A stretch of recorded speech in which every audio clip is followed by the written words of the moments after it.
Shalom, povo de Deus. Queridos, ainda de pé, abre a tua Bíblia. Carta aos Romanos, capítulo 16, versículo 7. Carta aos Romanos, capítulo 16, versículo 7. Aleluias. Queria louvar a Deus pela tua vida, querido amado irmão, que está dedicando esses poucos minutos para o Senhor. Talvez você teve um domingo abençoado com a tua família, sua esposa, esposo, filhos, pais, parentes, e já tinha no seu coração que a partir das 6 horas era preparativo para ir para a casa do Senhor. Procurou chegar no horário para poder pegar os louvores, poder saudar os irmãos.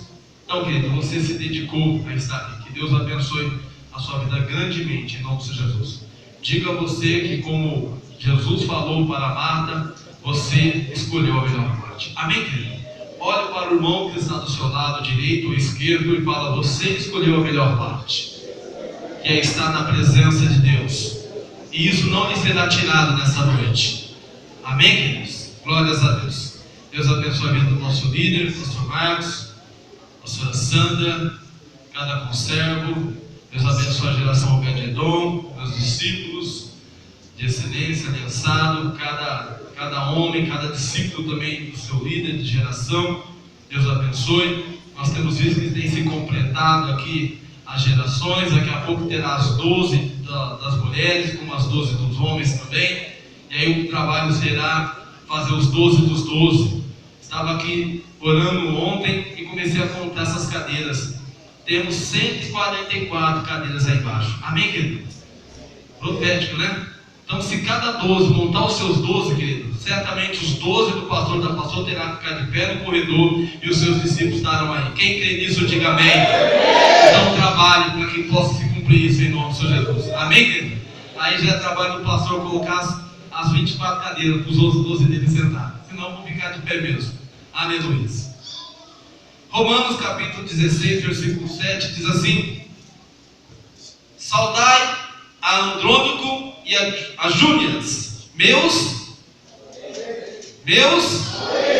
e meus companheiros de prisão, os quais são bem conceituados entre os apóstolos e que estavam em Cristo. Pode se assentar em nome de Jesus. Queridos, quero dar um recado aqui, antes de nós ministrarmos a palavra do Senhor. O pastor convocou aqui todos encontristas e todos apoio para estar aqui à frente. E glórias a Deus que veio bastante apoio. Os encontristas estão sendo trabalhados ainda, temos pouco. Este número é insuficiente para fazermos o encontro, vocês sabem disso, para quem já foi. Então, líderes, vamos trabalhar. Vamos trabalhar para poder levar encontrista para este encontro com Deus. Mas para os apoios, quem apoia faz assim com as mãos, só apoio. O apoio no dia 21 e 28 de fevereiro, que dia que eu falei? E dia 6 e 13 de março, reunião com todos os apoios. É um domingo a partir das 18 horas. Vocês estejam aqui. Já aconteceu há 2 encontros passados de convocar essas reuniões e muitos apoios não vieram. Muitos não, desculpe pela forma que eu me expressei. Alguns apoios não vieram e poucos não foram apoio e alguns foram apoio. Então, desta vez, querido, infelizmente não vai poder. Se você não vir na reunião, você não vai poder ir como apoio. Devido à visão celular no qual nós estamos trabalhando, que, resumindo-se, ou de uma forma, vamos colocar um sinônimo para isso, é organização. Nós temos que ser melhores em organizarmos. Amém, querido? Eu, geração Obed-Edom, juntamente com o meu irmão Anderson, conservo Anderson, estamos responsáveis pelos encontros com Deus este ano de 2016. E já que nós estamos no ano de reforma, eu juntamente com ele, já que ele já foi meu discípulo também, hoje é meu conservo, o pastor legitimado, procuraremos fazer o melhor para Deus. E todos os apoios estão incluídos nisso. Então, dia 21 e 28 de fevereiro, às 18 horas, e dia 6 e 13 de março, às 18 horas, reunião com todos os apoios. Amém, querido? Você que está aqui, que apoio já está avisado. Se você não puder vir por algum motivo que não dê para cancelar, avise com antecedência a mim, ao meu irmão Anderson, e nós colocaremos ali a sua presença, sabemos o porquê. Então, querido, apoio. Teremos 4 reuniões, e a última é uma semana que antecede ao encontro com Deus.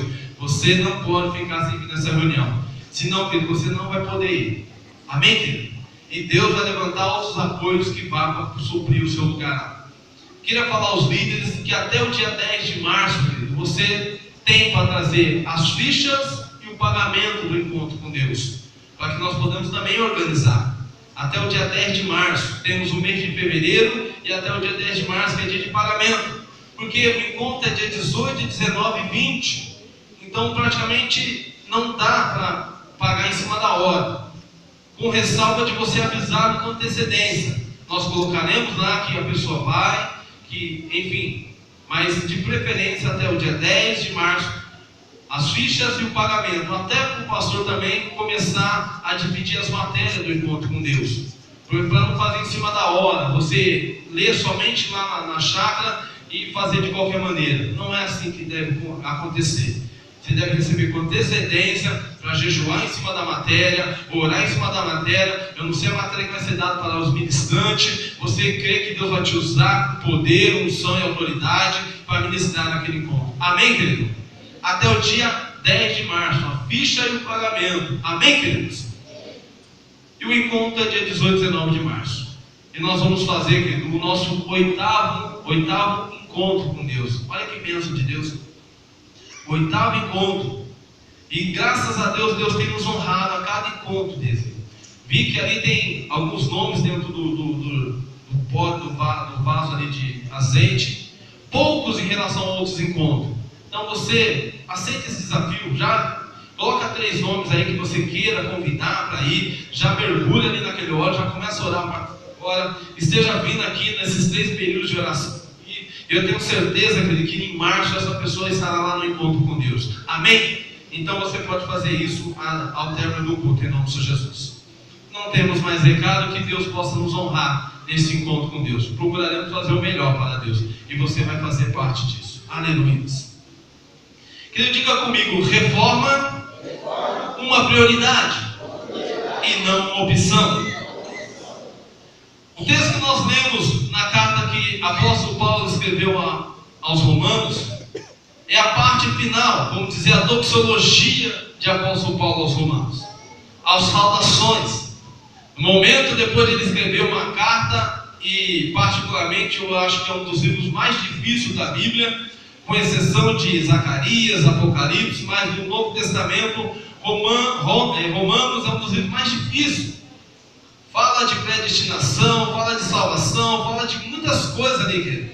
E por apóstolo Paulo estar escrevendo a Roma, aos gregos que estava praticamente reinando naquela época, ele procurou a sua unção, a sua autoridade, a sua sabedoria a escrever essa carta. Então, particularmente, eu acho muito difícil essa carta. Mas é algo tremendo que nós podemos tomar muitas partes, tá?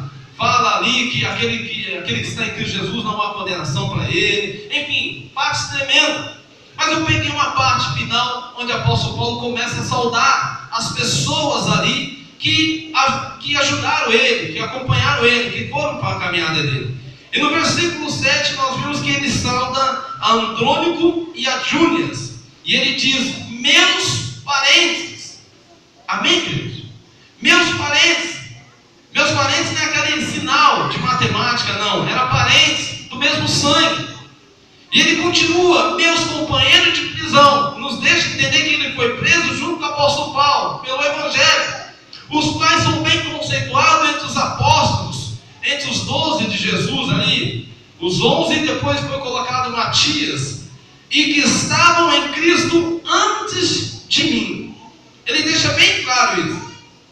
Nós vemos a conversão de apóstolo Paulo no livro de Atos, um livro antes do livro de Romanos, um livro que foi escrito pelo médico Lucas, o evangelista Lucas, um que ele procurou de todas as formas minuciosas, atenciosas, buscou todos os meios, falou com os apóstolos, falou com aquele povo, os contemporâneos da época, para poder escrever não somente o Evangelho, segundo escreveu São Lucas, mas também o livro de Atos dos Apóstolos. E ali nós vimos a conversão de apóstolo Paulo. Nós vemos ali que apóstolo Paulo inspirava a condenação aos cristãos, ao povo de Deus. Simplesmente, apóstolo Paulo, ele era judeu, ele era da tribo de Benjamim, uma das 12 tribos de Israel. Isso comprova a tua nacionalidade. Ele era fariseu, e por ele ser fariseu, ele era bem conceituado no meio dos fariseus. O fato dele ser tão bem conceituado, alguns historiadores dizem que o apóstolo Paulo não era casado, mas ao mesmo tempo ele fazia parte do sinédrio. Para fazer parte do sinédrio só era somente permitido pessoas casadas, querido. Mas pela sabedoria de Saulo, apóstolo Paulo, ele foi simplesmente incluído dentro desse povo, dentro desse grupo de 70 homens. E simplesmente foi feito isso depois que ele consentiu a morte de um grande homem de Deus, Estevão. A Bíblia diz que Estevão era cheio do Espírito Santo, era um homem sábio, um homem que tinha dons espirituais, o dom da palavra da ciência, o dom da palavra de sabedoria, estava sendo usadíssimo pelo Senhor Jesus, e simplesmente se levantou homens de Israel contra ele, porque no momento que o pessoal já maquinava matá-lo, olharam para a face dele, e a face dele era semelhante à face de anjos, e ali simplesmente ele falou assim: Deus, eu contemplo a tua glória, eu contemplo o Senhor à destra de Deus Todo-Poderoso. E quando ele falou isso, o povo simplesmente está blasfemando e começaram a lançar pedras sobre Estevão. Eram pedras e mais pedras. Estevão, naquela condição de sofrer naquele monte de pedrada, se ajoelhou e falou: Pai, eu entrego a ti meu espírito, e simplesmente morreu naquele exato momento. As vestes desse Estevão foi jogado aos pés de um jovem, talvez de uma pessoa mais madura, aos pés de quem? De Saulo. E ele consentiu com a morte do homem por apedrejamento.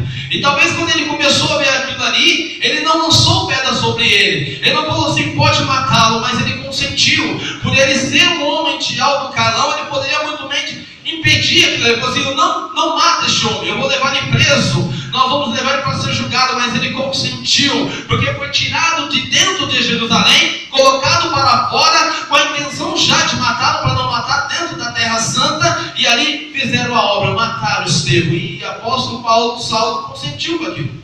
As vestes de Estevão foram lançadas aos pés dele. E você pode atentar que no capítulo seguinte, já começa a falar a história deste homem. E Saulo incitava agressões, e Saulo simplesmente se levantava contra o povo judeu. E ele nos diz que ele foi até os principais, pediu uma autorização, porque ele estava indo para Damasco, a trabalho do governo.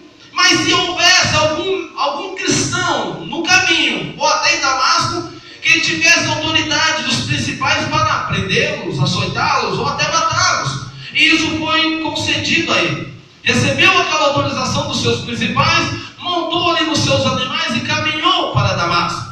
No caminho, a palavra do Senhor nos diz que simplesmente os animais pararam e ele viu-se um clarão e uma voz. E simplesmente ele se prostrou, caiu do cavalo para trás.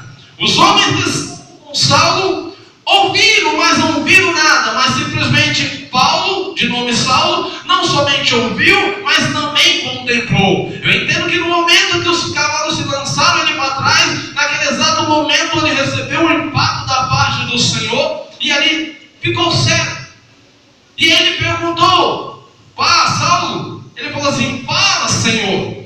Ele entendia que a voz era a voz de um homem de autoridade. Entendia que a voz que estava falando com ele não era a voz de uma pessoa abaixo dele, de um subordinado. Era uma voz com autoridade. Ele entendeu isso só pela forma de ouvir. E ele fala: Senhor, por que me persegues? E ali simplesmente ele falou que era Jesus que estava falando com ele. Amém, querido? Este homem que estava a caminho de Damasco foi conduzido para Damasco. Só que porém a sua caminhada já não poderia incitar mais nada contra os cristãos, porque ele se encontrava cego, humilhado e simplesmente prostrado diante de um Deus Todo-Poderoso. Amém, querido? Aleluia, glórias a Deus.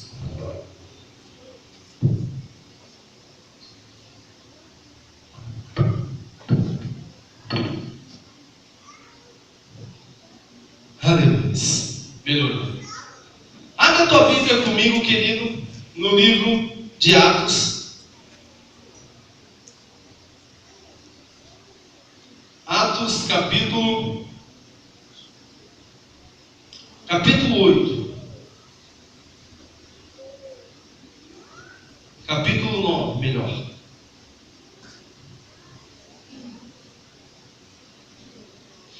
Atos capítulo 9 nos diz o que eu acabei de dizer, versículo 1 e 2. E Saulo, respirando ainda ameaças e mortes contra os discípulos do Senhor, dirigiu-se ao sumo sacerdote e pediu-lhe cartas para Damasco, para a sinagoga, a fim de que, se encontrasse algum daquela seita, quer homens, quer mulheres, os conduzisse presos a Jerusalém. E ele foi a caminho de Damasco. Lá na frente, simplesmente nós vemos no versículo 6, e falando assim: e ele, tremendo e atônito, disse: Senhor, que queres que eu te faça? E disse: levanta-te e entra na cidade, e lá te será dito o que convém fazer. Versículo 7: os homens que iam com ele pararam espantados, ouvindo voz, mas não vendo ninguém. Versículo 8: e Saulo levantou-se da terra, abrindo os olhos, não via ninguém, e guiando pela mão, o conduziram a Damasco. E ali ele, conduzindo em Damasco, ficou na casa de um homem chamado Simão, e ficou ali 3 dias, orando e jejuando, querido.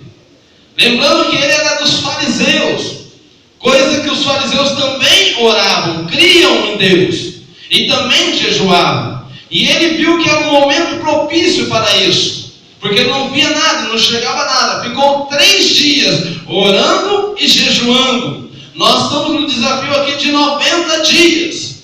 Vai muito mais além do que 3 dias. Só que esses 3 dias de apóstolo Paulo, de Saulo, foram 3 dias sem comer, sem beber e orando, querido. Foi um jejum completo, que talvez poucas pessoas conseguem. Eu já ouvi relatos de pessoas que ficaram jejum de 3 dias, no último dia foi preciso ser levado para o hospital por estar muito debilitado. Simplesmente deu ali muitos problemas estomacais, de saúde, porque a pessoa não consegue ficar 3 dias sem comer e sem beber. Mas se estiver debaixo da graça do Senhor, Deus honra, querido. Eu não indico ninguém fazer, mas se Deus falar contigo, faça, e Deus vai te honrar em nome do Senhor Jesus. E simplesmente chegando na casa deste homem, Deus já estava preparando tudo, querido, para poder tocar na vida de Saulo. Simplesmente no versículo 11, Deus falando com Ananias diz assim: e disse-lhe o Senhor: levanta-te e vai à rua chamada direita, e pergunta em casa de Judas por um homem de Tarso chamado Saulo, pois este está ali orando. E numa visão ele viu que entrava um homem chamado Ananias e punha sobre ele a mão para que tornasse a ver. E respondendo Ananias: Senhor, há muitos ouvi acerca deste homem, quantos males tem feito aos teus santos em Jerusalém. E aqui tem poder dos principais dos sacerdotes para prender a todos que invocam o teu nome. Disse-lhe, porém, o Senhor: vai, porque este é para mim um vaso escolhido. Diga comigo: um vaso escolhido, para levar o meu nome diante dos gentios e dos reis dos filhos de Israel. E eu lhe mostrarei quanto deve padecer pelo meu nome. E Ananias foi e entrou na casa, e impondo-lhe as mãos, disse... Olha aqui que Ananias fala para Saulo. Quem está com a tua Bíblia aí aberta? O que ele disse para Saulo? Irmão Saulo. Querido, um homem que estava perseguindo o cristão, Simplesmente chegou Ananias, e talvez naquele inteirinho já sabia o que Deus faria na vida daquele homem. Já não chamou Saulo, colega, mas chamou irmão Saulo. Ele entendia que Deus já tinha feito uma obra completa na vida daquele homem. Amém, queridos? Já tinha iniciado-se uma reforma na vida de Saulo. Uma reforma que foi lá atrás, há 3 dias atrás. Deus já estava preparando uma grande reforma na vida de um homem que perseguia os seus cristãos, perseguia o nome do Senhor Jesus. Jesus já começou uma grande reforma na vida de Saulo. Aleluias e glórias a Deus. Irmão Saulo, aleluias. Continuando. O Leandro está aqui. 11. Ah, não, aqui embaixo. 17.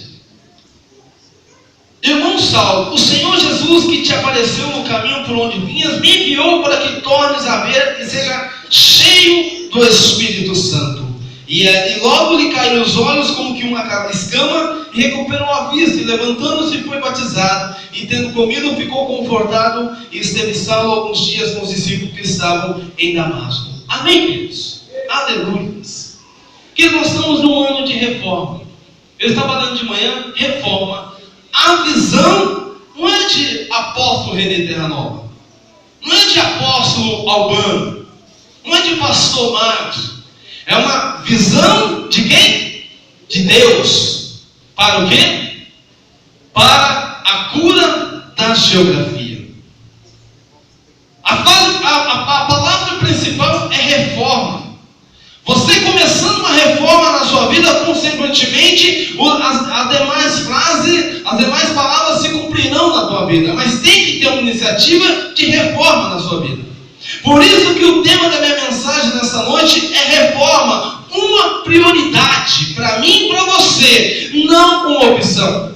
Talvez você entenda que você reforma se você quiser. Talvez seja assim na tua casa. Ah, este ano eu não vou reformar, vou deixar para o ano que vem. É uma opção sua. Mas a partir do momento que a tua casa estivesse simplesmente caindo, me lembro quando nós morávamos na chácara há mais de 20 e poucos anos atrás. Certa feita, minhas irmãs foram para um bailinho e eu fui. Eu era a criança que seguia as irmãs. Isso ajudava até os meus pais, porque mesmo franzino e pequenininho, eu era homem. Se batesse o pé, eu saía correndo. Um dia meu irmão foi brincar, parecia um bebê chorando. Não deixa bater nele. E eu ia com as minhas irmãs para os bailinhos. E eu cheguei lá, vamos embora. Não, vamos ficar mais um pouco. Falei, vamos embora. Vocês não vão embora, eu vou embora para casa, vou falar tudo para a mãe. E fui embora. Andei como daqui, talvez lá no Itajaí. Porque não tinha carro, não tinha ônibus, não tinha nada. Andei. Não sei onde achei coragem, porque naquela época minha mãe contava os fatos da avó da lua, mula sem cabeça. E eu era cagão, desculpa da palavra. Medroso ao extremo. E fui embora. Cheguei em casa, fui esquentar um leitinho, né? Tomar um leitinho. E tô ali esquentando um leitinho, começo a ouvir um barulho de cair um pedaço assim. Mas que barulho que é esse? E tum. Falei, que barulho que é esse? Aí eu olhei pro chão, o chão inteiro rachado assim. E o chão começou a ceder. E o barulho, toque. Eu falei, mãe, a casa está caindo. Que isso, menino? Para com essa conversa. Eu falei, a casa está caindo, mãe. Ela não acreditou em mim. E simplesmente eu cheguei e levantei, você, a casa está caindo. Ela, menino, chama o seu pai, chama os seus irmãos. E chamou meu pai, meus irmãos, Cacá e Maurinho eram menor do que eles, estavam dormindo. Tirou eles para fora, penduraram, jogou lá no quintal. Chamando meu irmão, carregou meu irmão. Foi o fato de colocar meu irmão lá fora, a parede do fundo de casa fez... Caiu tudo aqui. Tudo. Talvez antes disso tinha a necessidade de uma reforma daquela casa, porque ela não tinha coluna, não tinha laje, era um casebre que nós entramos dentro e começamos a morar. Estava nos protegendo, vamos ficar aqui. Mas a partir do momento que a parede caiu, já não era mais opção, mas uma prioridade, uma necessidade, a reforma. Amém, querido? Talvez a tua vida espiritual esteja como essa casebre que eu morava há 25 anos atrás. Talvez hoje já não tenha mais a opção de você reformar ou não, mas uma prioridade e uma necessidade de uma reforma na tua vida espiritual. E nesta noite Deus te dará meios, Deus te dará combustível, Deus te mostrará como você fará esta reforma na tua vida. Amém, querido? Então se expresse a Deus em nome do Senhor Jesus. Aleluia! Glórias a Deus. Um homem que era fariseu, gentio, judeu, da tribo de Benjamim, perseguia os cristãos. E Deus viu nele um homem talvez especial para pregar o evangelho. Viu que era desbravador, viu que era ousado, viu que era um homem que podia ser muito usado pelo Senhor. E simplesmente começou a maquinar no coração de Deus uma grande reforma na vida de Saulo. E Deus preparou tudo, deixou ele ganhar combustível, deixou ele ir muito mais adiante, deixou ele prender, deixou ele consentir com a morte de Estevão, deixou tudo isso. Mas chegou o momento, era o momento de entrar em juízo com Deus, era o momento de ter um encontro com Ele, era o momento como nós teremos lá embaixo, do encontro com Deus. E através desse encontro, Saulo simplesmente foi reformado, transformado e se tornou um grande homem de Deus. E é isso que eu profetizo que vai acontecer na tua vida nesta noite, em nome do Senhor Jesus. Aleluia, glórias a Deus. Aleluia. Saulo, querido, começou tudo isso. Eu uso o texto principal disso aí, por causa dos seus parentes que estavam em Cristo antes dele.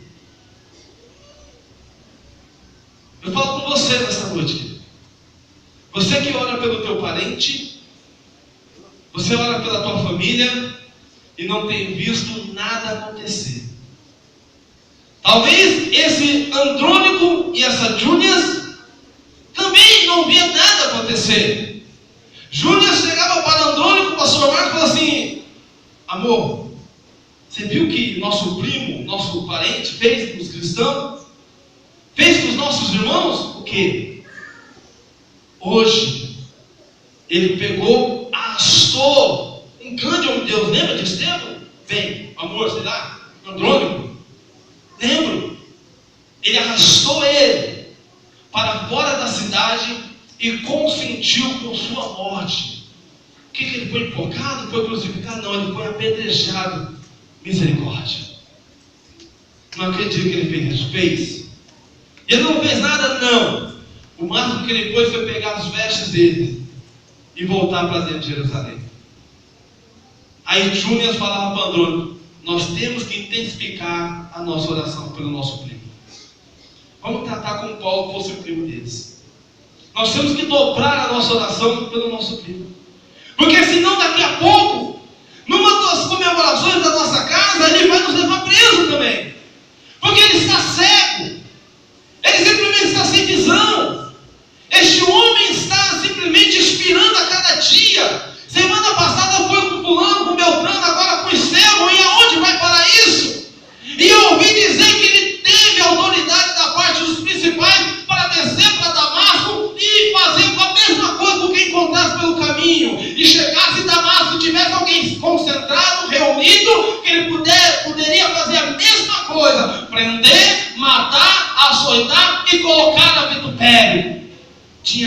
Tem toda a autorização dos principais. Vamos intensificar a nossa oração. Vamos para a campanha que está sendo feita na sinagoga. Que campanha? 3 vezes oração ao dia. Qual que é as orações mesmo, pastor? Das 6 horas às 7. Júnias, você vai às 6. Não, vai você, Andrônico. Uma conversa recíproca assim. Vai você, Júnias. Não, vai você, Andrônico. Vai você. Vamos fazer igual o Miguel e o Alex: pedra, papel e tesoura. E aí eles intensificaram a tua oração. Até que chegou um dia que Deus falou assim: chegou o momento de eu atender as orações de Andrônico e Júnias. Chegou o momento de eu entrar com uma ação na vida deste homem, porque até agora eu permiti, mas estes parentes dele me clamam faz 2, 3, 4, 5, 6 anos, e chegou o momento. Júnias, Andrônico, fique tranquilo, porque hoje eu entrarei com providência a tentar acatarei as suas orações e mudarei a vida de Saulo, porque eu começarei uma grande reforma na vida dele. Amém, meu querido? Aleluia, glórias a Deus. Quem tem parente aqui que não é cristão ainda? A maioria. Talvez Deus está falando que você seja o Andrônico ou a Júnias, que estavam em Cristo antes do seu parente, como está de fato agora. Não desista, não pare a tua oração, porque assim como Deus fez com Saulo, também vai fazer com o teu parente, também vai fazer com o teu ente querido, também vai fazer com aquele que está dentro da tua casa, e a obra que Deus fez na vida dele, também fará na tua. Amém, querido? Entenda isso em nome do Senhor Jesus. Começou-se uma grande reforma na vida dele. E quando há uma grande reforma, querido, na vida de qualquer ser humano, uma coisa que eu atento que aconteceu na vida do Saulo, apóstolo Paulo, foi que ele tornou uma pessoa melhor. Olhe para o irmão que está do lado e fala assim: quando há uma reforma na vida de qualquer pessoa, ela se torna uma pessoa melhor. Quem depois que foi para Cristo se tornou uma pessoa melhor? Fala assim, como? Glória a Deus. Teve mais amor, ama as vidas, é humilde, tornou-se uma pessoa de oração, de testemunho. De fato, tem que ser uma pessoa melhor. Aconteceu isso na vida de Saulo. Quando começou a reforma na vida dele, ele se tornou uma pessoa melhor. É inadmissível, querido, uma pessoa que está em Cristo continuar com as mesmas práticas da velha criatura. O pastor Marcos falou uma frase aqui, usado por Deus, inspirado, cheio da unção, que poderia colocar no 2 Marcos, quando o senhor fazer o seu livro, ainda que seja apócrifo.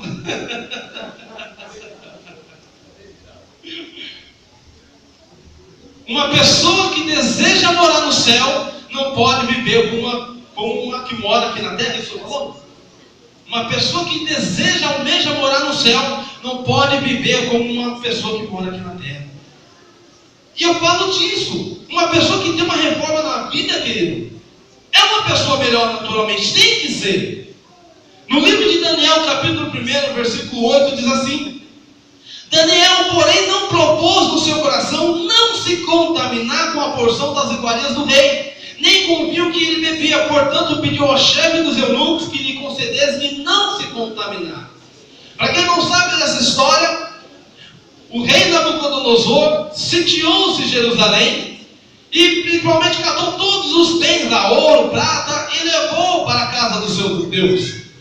E ali ele pediu para o seu principal, o chefe dos soldados, procurar jovens, bonitos, sarados, inteligentes, sem defeito, para poder se apresentar diante do rei. E ali aquele homem foi até Jerusalém, o povo que ficou lá ainda, escolheu pessoas bonitas, sábias, inteligentes, e dentro desses tinham 4 jovens: Ananias, Azarias, Misael e Daniel. Esses 4 jovens foram levados para a Babilônia. E ali o rei mandou dar suas iguarias para esses jovens, para eles ficarem robustos, fortes, quando se apresentassem ao rei. Eu entendo que talvez tivesse uma fome terrível em Jerusalém, que muitos estavam raquíticos, mas simplesmente eu vou ser um lugar ninguém raquítico na minha frente. Dentro das minhas iguarias aqui eu como ter para eles, para que quando eles se apresentarem diante de mim, eles sejam fortes e robustos. E foram dar para aqueles jovens, mas esses 4 jovens não quiseram se contaminar com as iguarias do rei. Além das iguarias, era para dar um vinho também. E Daniel, que achou graça diante daquele eunuco, daquele chefe, pediu para que não comesse das suas iguarias e nem bebesse o vinho do rei, mas que ele pudesse comer como nós estamos comendo agora: verdura, legumes, e dando glória a Deus. Aleluias. E simplesmente falou assim: faz isso 10 dias. Ao termo disso, se nós estivermos raquíticos, nós comeremos as iguarias. Se não, deixa como está. E no final de 10 dias, querido, quando foram se apresentar diante do chefe, viram que aqueles 4 jovens estavam melhores daqueles que haviam comido as iguarias do rei. Isso me mostra aquilo que o fato deles não querer se contaminar, o fato deles querer ser uma pessoa diferente, o fato de simplesmente ele entender que tudo que estava dentro da Babilônia era consagrado aos deuses pagãos, aos deuses idólatras. Eles não quiseram se contaminar, porque eles sabiam que a partir do momento que eles ingerissem aquilo aí, eles seriam contaminados. E eu vou um pouco mais além. É tudo consagrado porque até o nome dele foi dado o nome de Deus pagão. Beltesazar, Sadraque, Mesaque, Abednego. Era nome dos deuses da Babilônia. Foi dado para aqueles jovens, para aqueles meninos que eles não quiseram se contaminar. Eles desejaram ser pessoas diferentes. Amém, querido? E no versículo 14 diz assim: assim eles atenderam o pedido e o experimentou 10 dias. E o fim dos 10 dias apareceram os seus semblantes melhores. Eles estavam mais gordos do que todos os jovens que comiam as iguarias do rei. Amém, querido? Olhe para o irmão transformado e diz assim: quando nós temos uma reforma na nossa vida, somos pessoas melhores. Agora pergunta: por que melhor? Fala para ele assim: porque Deus está na nossa vida. Se ele crê, manda ele se expressar nessa noite em nome do Senhor Jesus. Aleluia. Que tem que haver uma transformação na nossa vida, uma reforma. Quando eu era do mundo, eu era ignorante. Quando eu era do mundo, eu era mentiroso. Quando eu era do mundo, eu era assim, assado. Eu era dessa forma, daquele outro jeito. Mas quando Jesus entrou na minha vida, tudo mudou. Eu não minto mais. Eu sou mais amado. Eu sou uma pessoa que teve uma transformação na minha vida. E tudo isso não por mim mesmo, mas porque Jesus fez essa obra em mim. Isso é fato, querido. Fazendo isso, certamente pessoas você ganhará pelo seu testemunho. Ah, você é cristão, mas continua da mesma forma. Cadê o Jesus que está na sua vida? Continua fazendo as coisas que fazia, que não dando paz. Onde Jesus está na sua vida? Que Deus que é esse? E muitos, por causa disso, querido, deixam de se, montam simplesmente barreiras para vir para o Evangelho por causa de tais pessoas. Misericórdia de nós sermos o culpado de pessoas não querer pisar dentro da igreja, por nós sermos as mesmas pessoas, anunciando Jesus, mas continuamos dando patada, continuamos mentindo, continuamos sendo falsos, continuamos sendo assim e assado. Misericórdia por isso, querido. Porque quando Jesus entrou na vida de Saulo, querido, ele perseguia a igreja, mas não perseguiu mais. Ele simplesmente intentava contra eles, não intentou mais. Simplesmente ele obedecia à lei dos fariseus, não obedeceu mais. E começou a obedecer a Deus, começou a amar a Deus, começou a fazer a vontade de Deus. Amém, queridos? E é essa reforma que nós precisamos na nossa vida, querido. Aleluias. Nem que for necessário você jejuar 3 dias, querido, para você ir para o pó mesmo, meter a cara no pó. Eu não consigo. Por mais que eu luto, eu não consigo. Então vai para o jejum. Vai para a consagração. Vai para o encontro com Deus novamente. E o encontro que você foi passear. Vai para ter um encontro com Deus verdadeiramente. E você verá a transformação na tua vida, querido. Amém, queridos? Isso te tornará uma pessoa melhor. Isso é quem tem uma reforma na vida. Outra coisa, querido, que os nossos talentos que nós usávamos no mundo, para aquele que nos reformou, nós vamos usar para ele. Eu conheço um rapaz que ele chegou e falou assim: pô, minha esposa depois que foi para Cristo, fica no canto quieta, muda, silência, mas esse cara está triste. Isso é normal? Eu falei assim: querido, é difícil falar alguma coisa, mas eu entendo que uma pessoa que tem Cristo na sua vida é para ser alegre. Uma pessoa que tem Cristo na sua vida é para ser feliz. Não ser como se estivesse cativa. Você é estranho, realmente é estranho mesmo. Mas assim, começa a orar com ela, começa a conversar mais com ela, e ela, a pessoa está dentro da casa dele, querido. Depois que ela aceitou Jesus, pastor Marcos, ela se tornou muda, quieta, triste. Parecia que estava indo para a morte todos os dias. Misericórdia, querido.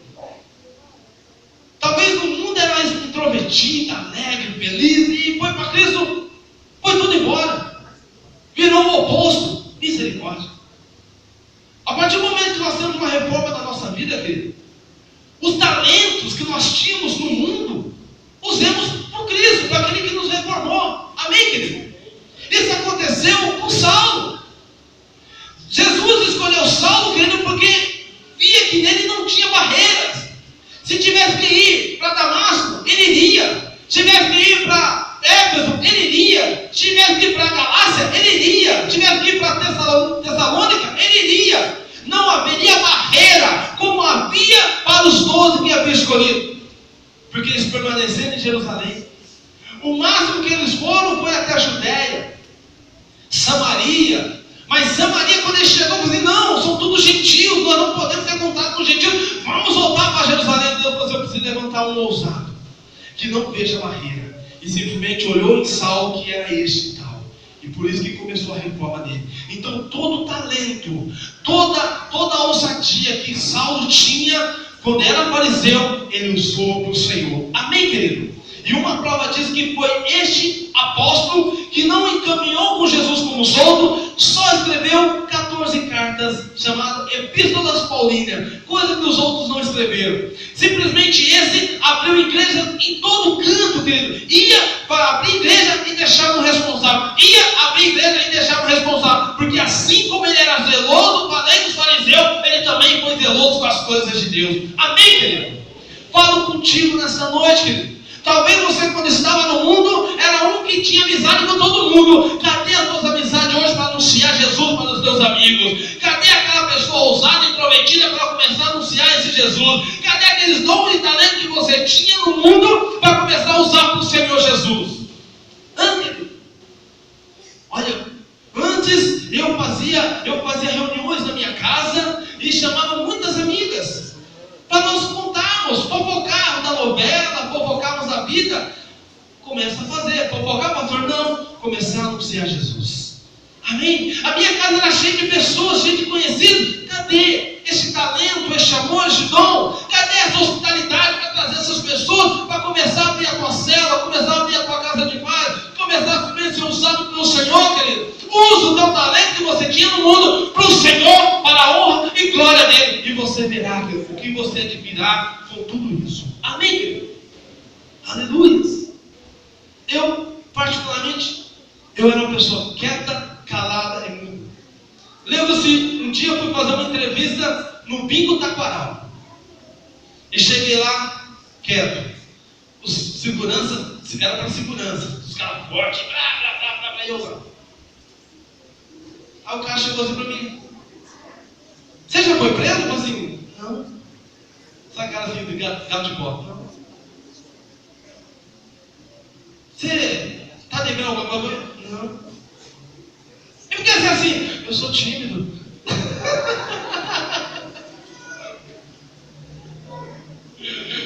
Porque eu falei assim: isso aqui não vai botar medo em ninguém, não serve para ser segurança. Muito obrigado, se precisar nós te ligamos. E perdi o emprego. Mas talvez aqueles que estavam todo conversador ali, conseguiram um emprego. Está entendendo, querido? Então eu mudei. E eu busquei isso no Senhor, uma mudança. Mas eu entendo que o talento, por ser uma pessoa habilidosa no futebol, é isso mesmo, né, Fred? Hã? Bate com as duas? Usei isso para anunciar Jesus para as pessoas. As pessoas começam a ouvir para mim. Um dia eu levando um rapaz e falo assim: rapaz, você mudou. Você é uma pessoa prepotente, arrogante, soberba. Você está mudado, mas glória a Deus, quem fez isso é Jesus na minha vida. Amém, querido? Tinha a oportunidade, através da velha criatura, anunciar Jesus. Então, querido, os talentos que você tinha no mundo, use no Senhor, querido. Se você é uma pessoa que ensinava crochê, continue ensinando crochê e continue pregando o Evangelho. Se você é um que tinha um dom de... Enfim, querido, você sabe o dom, o talento que você tinha lá fora. Ah, se era roubar, deixa lá. Se ela mentia, mentia tão descaradamente que parecia verdade. Continue lá. O que é pecado, deixa na velha criatura. Mas se for algo que glorifique e exalte o nome do Senhor, comece a usar, querido, para que você possa ganhar vidas. Amém, querido? Aleluia. Outra coisa, querido, que eu entendo,